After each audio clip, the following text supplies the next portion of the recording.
I'm sure everyone's aware, but this is the week of Art Basel, one of the high points of the art year. It's a very, very commercial event, and the art that you will see there, there's a confusingly large amount of it, and the quality is very varied, and the environment is not a very good environment for looking at art. But I would encourage you to go nevertheless, because there's a lot you can learn. And because Art Basel is such a big event, it happens only in 3 places in the world: Basel, as the name suggests, and Miami in Florida, and here.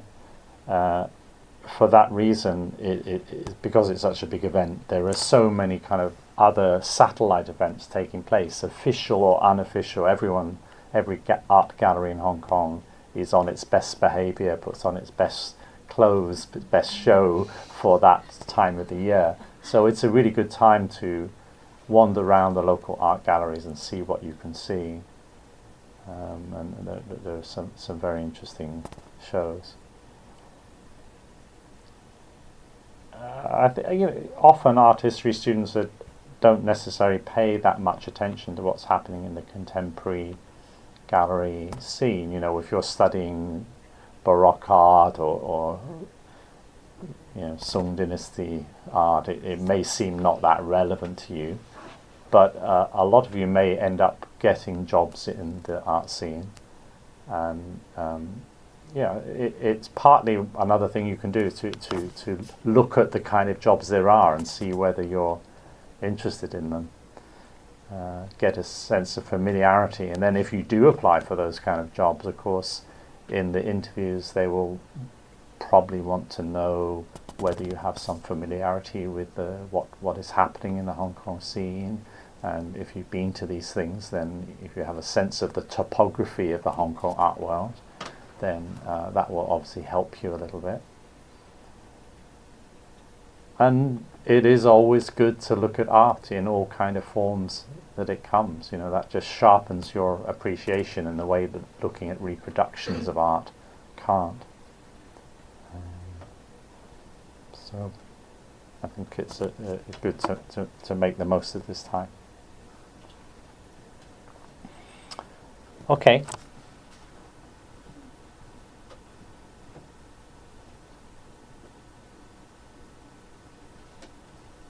So start again. We're looking at the Der Blaue Reiter group now. The Blue Rider translates as. We've actually already met probably the most important artist of this group, and we've looked at him in some detail. That's Kandinsky. I chose to look at him in isolation rather than as a member of this group because his career has many other interesting phases as well. Apart from Kandinsky, there's Marc, Macke, Jarlenski. I won't be talking about him, but I did show you one of his works when we were looking at Kandinsky. He was a Russian friend of Kandinsky's, and I showed you one of his works done in Munich when they were living in Murnau together. And also Paul Klee. Those are probably the most famous figures of the group. It's a slightly later moment in time than the moment of Die Brucke, and so the artistic influences are slightly different. We've seen how at a certain point Kirchner or Haeckel do encounter Cubism, but it's more there from the beginning almost, really, with the Blue Rider group, that Cubism is part of the stylistic language that they're aware of. Anyway, at least it comes at an earlier moment. They tend to be a little bit more theoretical in their outlook than Die Brucke artists do. They're also, you could say, more mystical in their thinking. Less concerned with primitivism. Some of them even will go as far as abstraction, which we don't see with Die Brucke. That they remain figurative artists. You can say with Die Brucke their primary stylistic influences with Fauvism, but there's something, a later moment really with the Blue Rider group. Colour is still important, it's still the primary means really of their expressive art.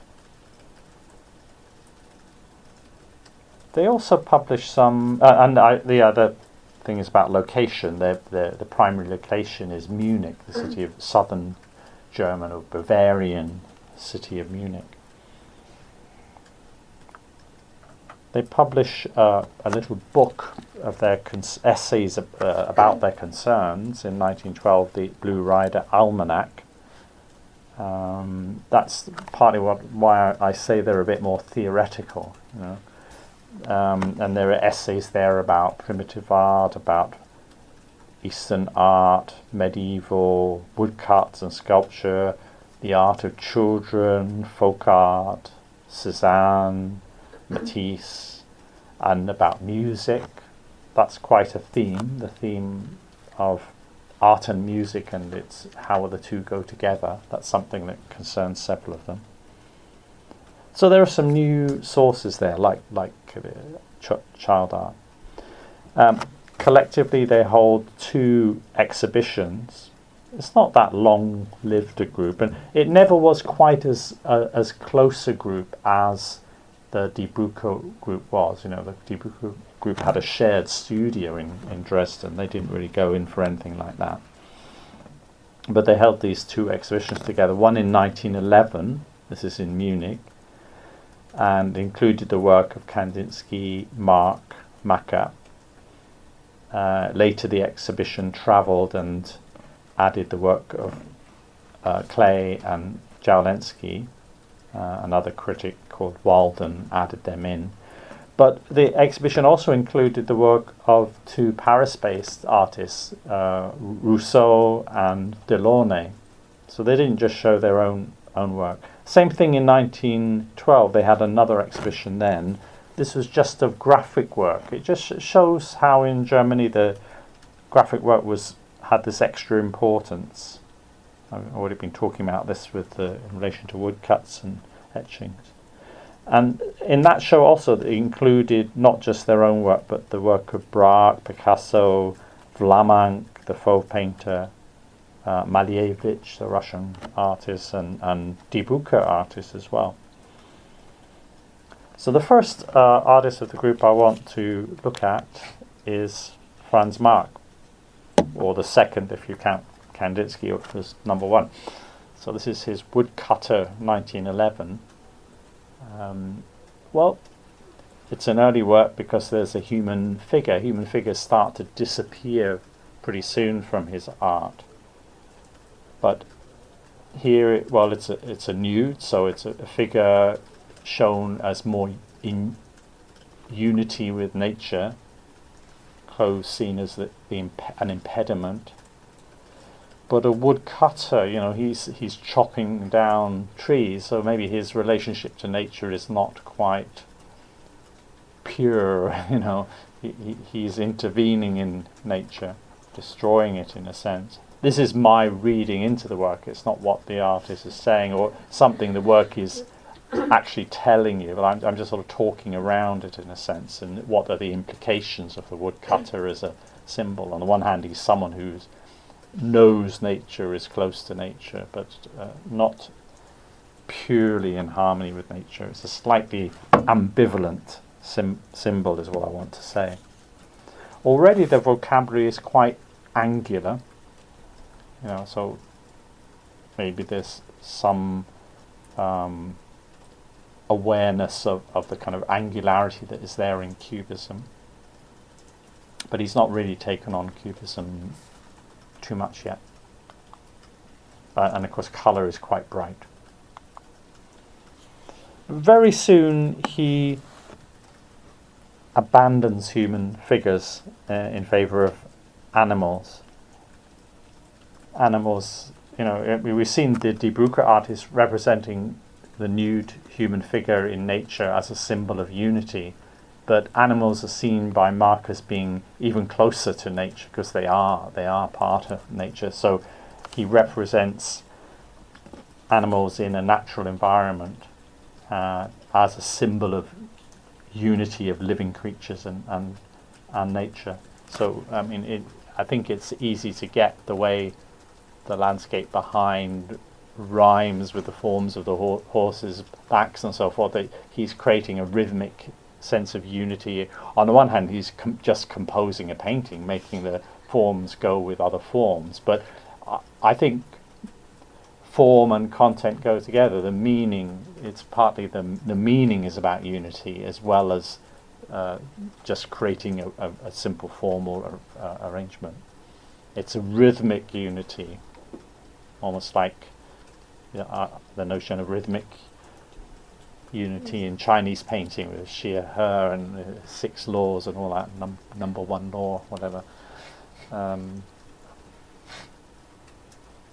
Nature is alive, vitality, rhythmic unity, oneness.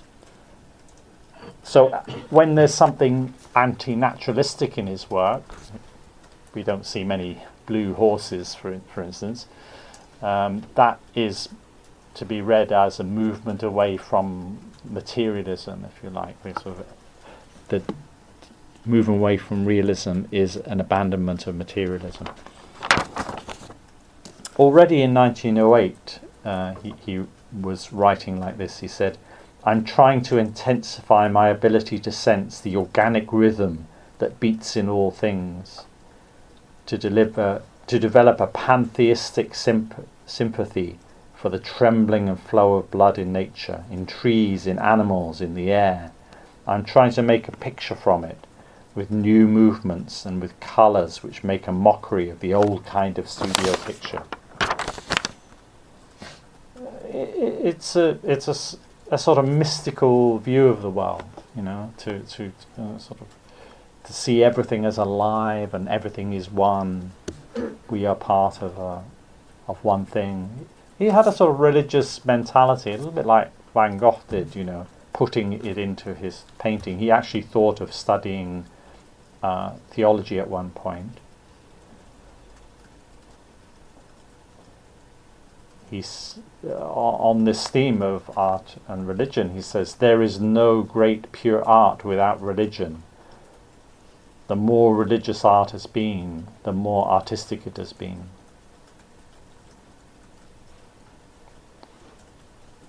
So there is a kind of continuity with Die Brucke of this sort of critique of modernity, of civilization, getting away from over-sophistication. Discontent with modernity expressed through this sort of animalization of art. He says that the impious people that surrounded me did not stir my real feelings, while the untouched instinct of animals for life struck a chord of all that is best in me. This is 1950. Well, no, I'm sorry, I'm not quite sure the date there. He's talking about going back to instinct and so forth. It's still fairly naturalistic, of course. Here you can recognise the horses.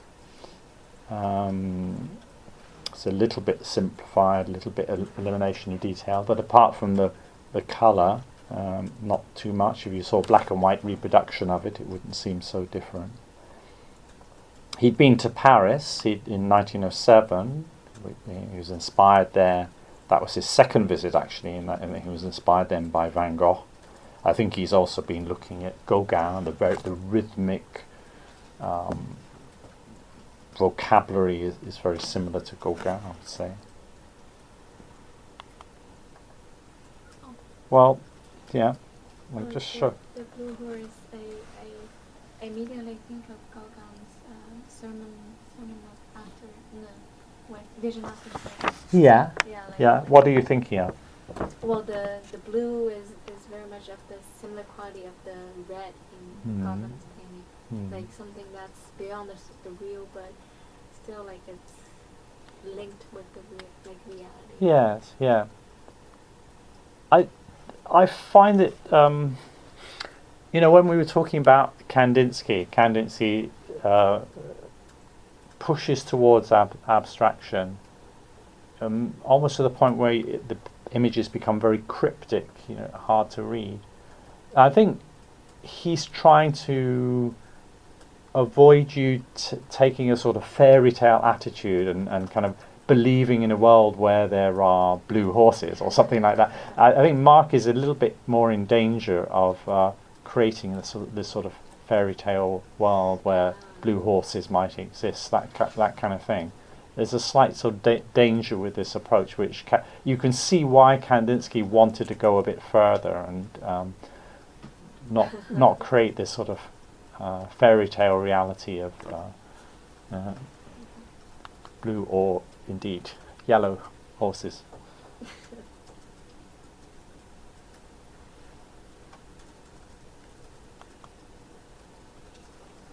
That was the Little Yellow Horses, 1912.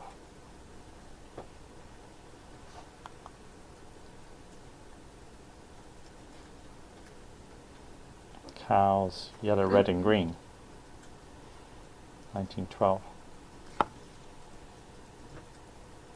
Rhythmically, maybe a bit more complex, this sort of dancing cow.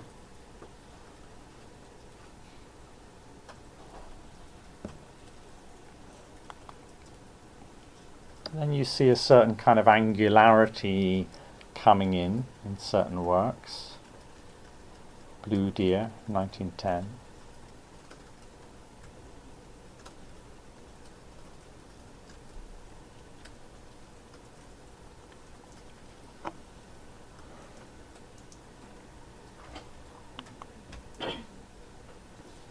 Deer in the Wood, number 2, 1913 to 14.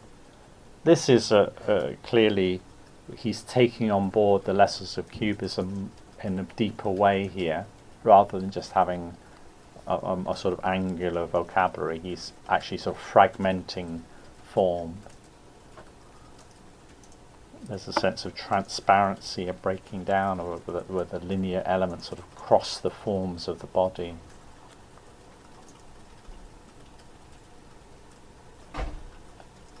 One has a sense perhaps of the way animals are sort of camouflaged and they sort of disappear into their environment in a, they're deliberately designed to do so.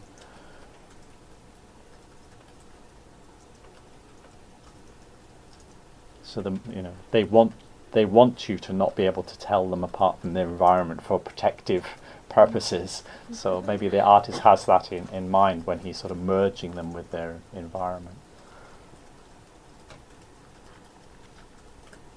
So Cubism offers new possibilities for a language of unity. It's still not that extreme, you could say, compared to Picasso or Braque. There are forms which break down, cut across, but nevertheless there's a pretty strong boundary for this young deer as well.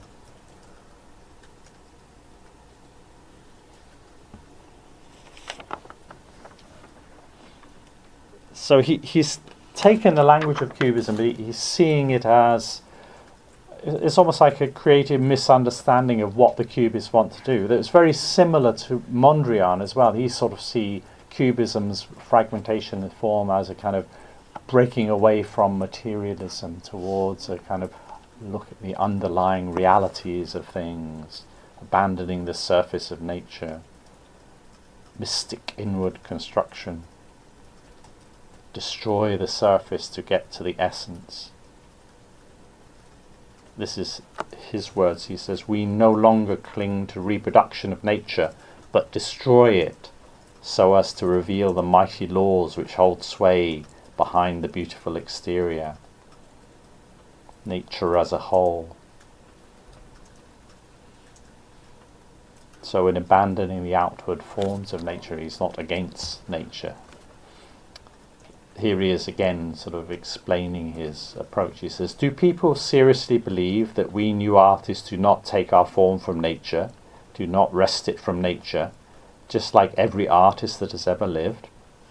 Nature glows in our paintings as it does in all art.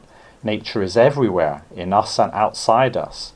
but there is something which is not quite nature, but rather the mastery and interpretation of nature. Art. In its essence, art has always been the boldest removal from nature and naturalness, the bridge across to the realm of the spirit. Well, it's very much the kind of idea we were getting from Kandinsky and his own very different way from Mondrian. Art can take you beyond the material world, which you are, discontented with. One of the continuities with Die Brucke is that there is this interest in using colour expressively, but one of the differences is that the Blaue Reiter artists will often have a kind of symbolic understanding of colour, or they have some sort of theory about how colour works. We saw that with Kandinsky. He has certain ideas that different colours have certain associations. Same thing is there with Marc too. Again, let me read you some of the things he said to see if we can pin it down. Blue is the male principle, astringent and spiritual. Yellow the female principle, gentle, gay and sensual. Again, it's the sexual politics is gender politics is not very advanced by our own standards, but red is matter, brutal and heavy, and always the colour to be opposed and overcome by the other two. So red is sort of materialism, that's a sort of negative association almost.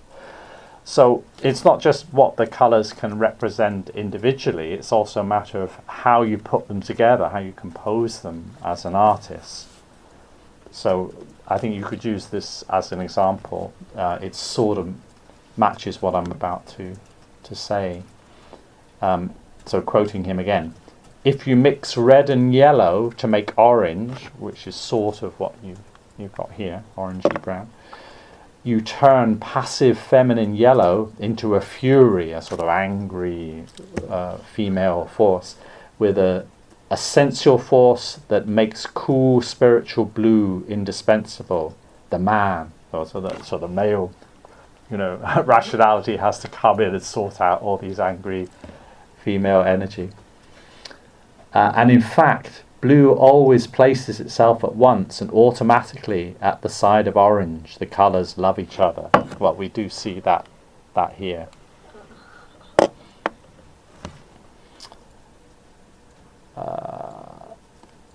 Again, it is never possible to subdue eternally material brutal red with green, the mixture of blue and yellow alone.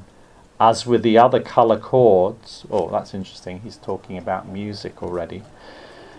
Green always needs the help of some more blue and yellow in order to silence matter. Matter has to be dealt with, and green is okay, it's the opposite of red, complementary to red, but we need some blue. You've got to have the man in there somewhere to bring back some order. Well, maybe we shouldn't think of it too much in gender terms. Maybe it's more like yin and yang, they have this association to the masculine and the feminine, but we don't confuse that with actual men and women. It could be that, to try and speak on his behalf a bit.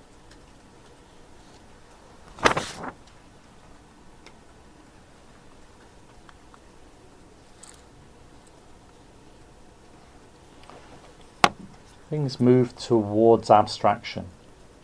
Fighting Forms, 1914. Well, 1914 is exactly the world turning to war, the year of the outbreak of the First World War. So, all that sense of the discontent of modern life is sort of doubled and tripled in the face of actual war. Whether the war has started or whether it's just about to start, there is the tension that is there before.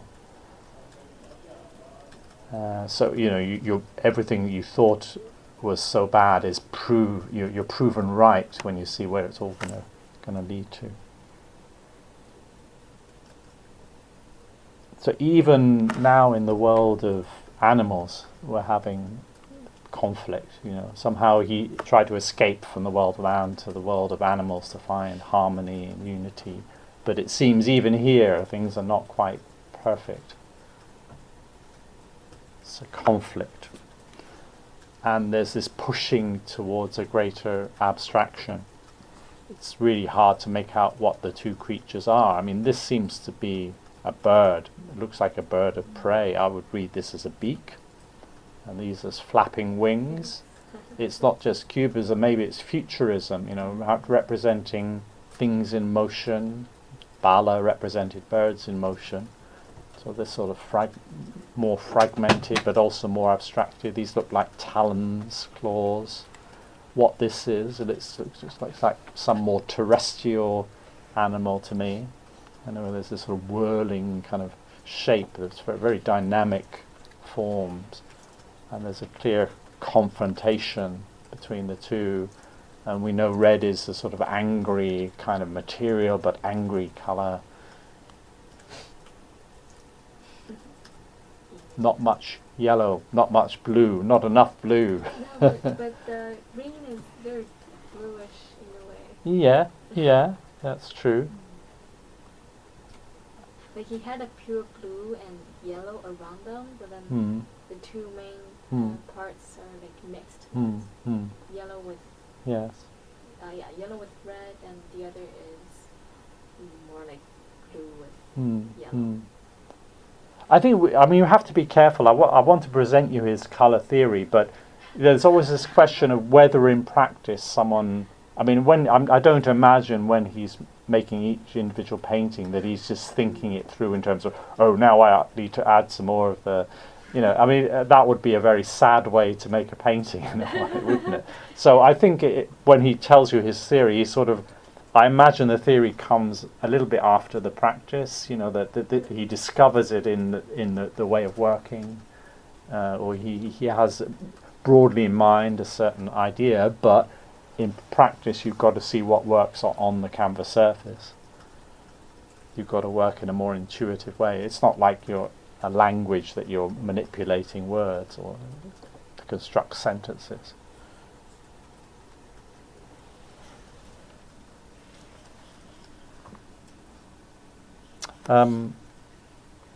Strong influence here is the Cubist artist Delaunay, probably the Cubists who most use colour. Picasso and Braque, as we know, almost abandoned colour for a long time in their work. Delaunay revelled in colour and in transparency too.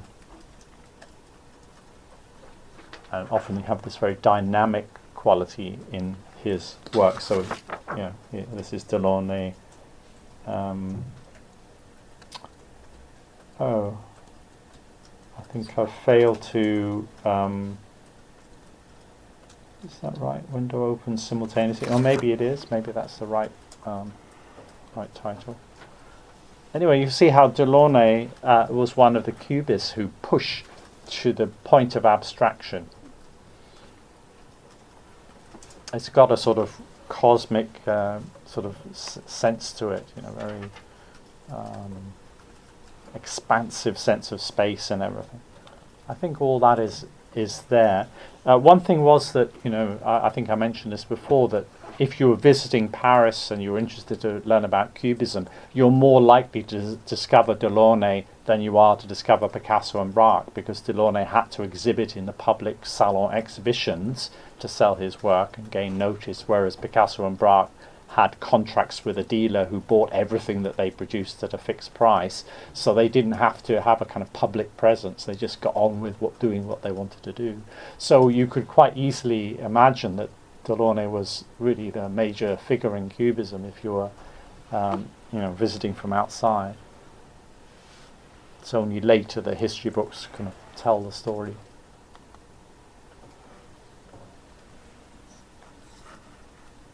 And Delaunay, as I mentioned, exhibited in the Die Brucke, the Blaue Reiter exhibitions.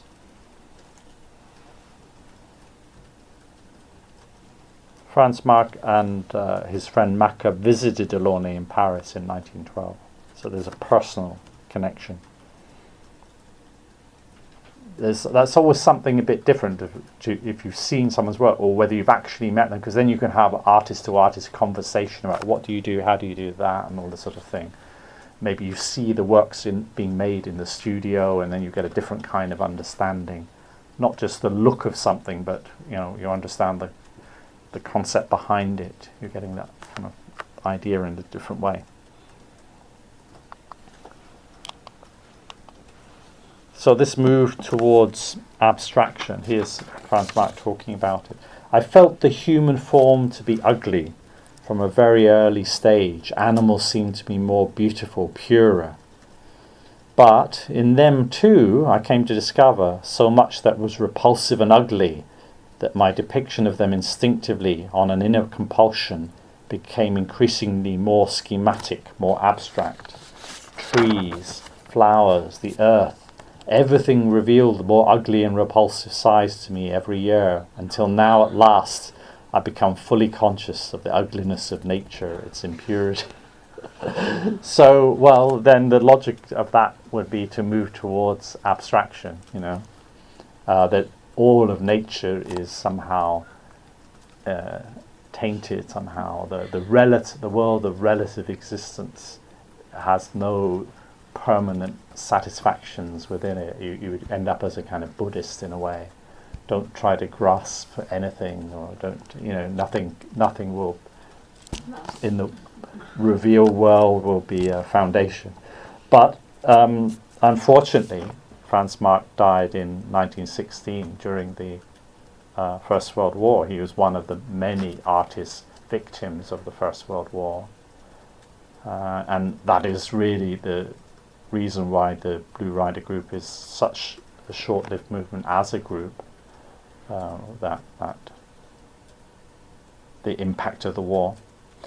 But one could imagine him moving towards abstraction, maybe in the way that Kandinsky did, finding his own route through.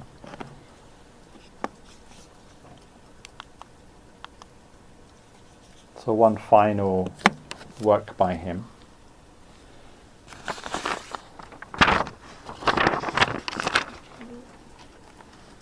And it's a work that has been damaged, unfortunately. Damaged but also repaired. This is The Fate of the Animals, 1913. I think you can see where the damage was, over here. It's repaired by his friend Paul Klee, based on his, understanding of what the work was like. But repaired in such a way that you can see the join. I mean, that's one attitude towards artistic restoration. In different countries they have different attitudes as well. In Italy, sometimes you will see that often they'll just join the colours up of the areas that around where the damage was, and they'll sort of make the colour patch just sort of fit in, so that it doesn't look too bad to the eye, but they don't try to replace what they don't know was there. Other countries, they may not do exactly the same thing. So this is slightly earlier, The Fate of the Animals, 1913 rather than 1914 of the Fighting Forms. So it's just before the outbreak of the First World War, but it belongs in a certain category of images where you have this almost premonition of what's going to happen. As I've said before, it was pretty obvious that there was a heightened state of tension in Europe. So you don't need to have imagine that he has some extrasensory perception or something to be able to pick up that a war is on the way. But war is displaced from the human realm onto the realm of animals. Even they are suffering, and the trees are falling. Maybe lightning, a storm, forest fire, natural disaster in the natural world, but metaphoric of disaster in the human world. It's not just, I think, a painting about animals. It's also about the human world, I think, the human apocalyptic endings of things. Remember, there were so many Kandinsky images we looked at where you have a sense of kind of a flood or some kind of apocalyptic disaster. And in Kandinsky's way of thinking, borrowing partly on the ideas of Rudolf Steiner, the German mystical thinker, the world would go through some period of turmoil and come out the other side to a new age of greater spirituality. So apocalypse, the idea of a kind of going through a kind of apocalypse, this idea comes from the Bible, the end of time, what will happen at the end of time. God will intervene in the world. But, those sort of ideas are in the air, especially amongst artist friends. Just to finish today, just show you briefly the work of another artist who's not a member of this group, an expressionist artist called Ludwig Meidner. Just show you 3 of his works that also deal with apocalyptic themes, since we're talking about this. He was very interested in sort of apocalyptic images just before the outbreak of the First World War, 1912, 1913. So this is his apocalyptic landscape of 1913. It's almost like an image of modern warfare before that happened. Really, the First World War is the first war of tanks, of submarines, of bombers. This is all kind of modern warfare coming into being, total war. A bomber can take the war to the civilian populations. A century before, wars were fought between armies, not between whole countries, really.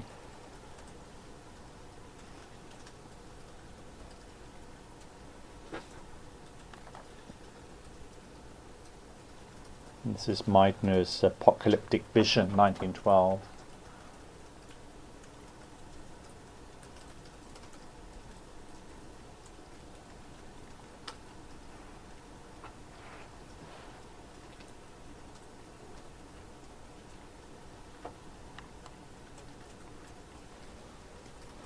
And finally, from him, Apocalyptic City, 1913.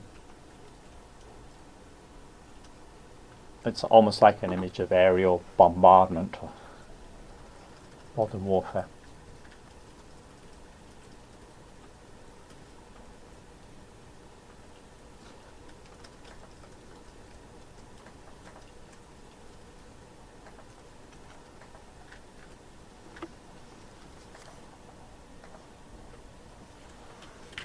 Okay, so maybe we just leave it there for today. So next time we'll come back, we'll look at some of the other members of the Blue Rider group, especially Paul Klee, Macke and Klee. Then we'll go on to look quite briefly at some of the independent expressionist artists.